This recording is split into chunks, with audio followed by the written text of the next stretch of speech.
Hey guys, it's your science helper, Miss Sam. In the last video, I introduced you to the Chesapeake Bay, and in this video, we're going to talk about what body of water makes up the bay, and also what kind of water is found in the bay. There are different kinds of bodies of water. How many can we name? I can name a few. There are oceans, seas, rivers, lakes, streams, bays, gulfs, harbors, canals, channels, creeks, deltas, basins, estuaries, lagoons, swamps, ponds, and reservoirs. I may have missed a few, but those are examples that just gives an idea of how many bodies of water there are on Earth and how much of Earth is covered with all kinds of water.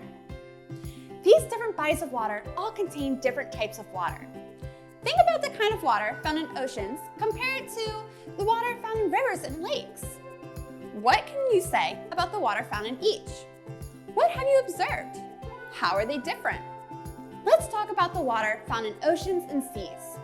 What kind of water is found in those bodies of water? If you answered salt water, you'd be correct. What about the water that is found in lakes, streams, and rivers? What kind of water is found in those bodies of water? If you answered fresh water, you'd be correct. What type of water do you think is in the bay? A map would show us different bodies of water that connect to the Chesapeake Bay. There's the Atlantic Ocean, and there's also many streams connected to the bay. What do you think happens when the fresh water from the streams meet with the salt water from the ocean? Let's do a demonstration to see what happens. So in this demonstration, you're gonna set a cardboard piece into a container. So it's half and half. You're then gonna put blue food coloring into one of the containers.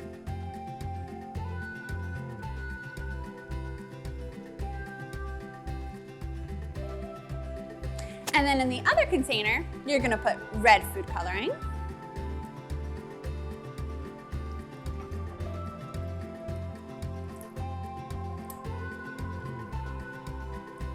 And salt.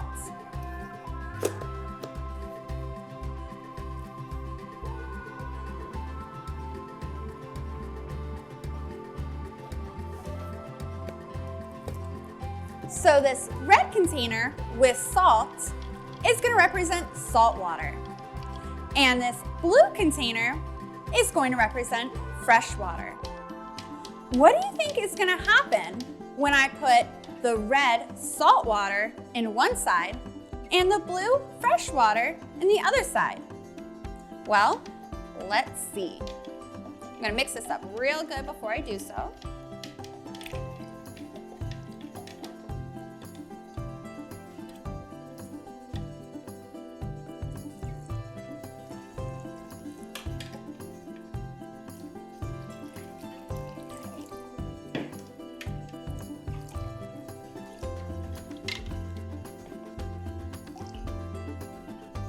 This is what happens when fresh water mixes with salt water. It creates what we call brackish water. Now that we know what kind of water is in the Chesapeake Bay, meet me in the next video where we'll talk about the physical characteristics of the bay. Until then, bye!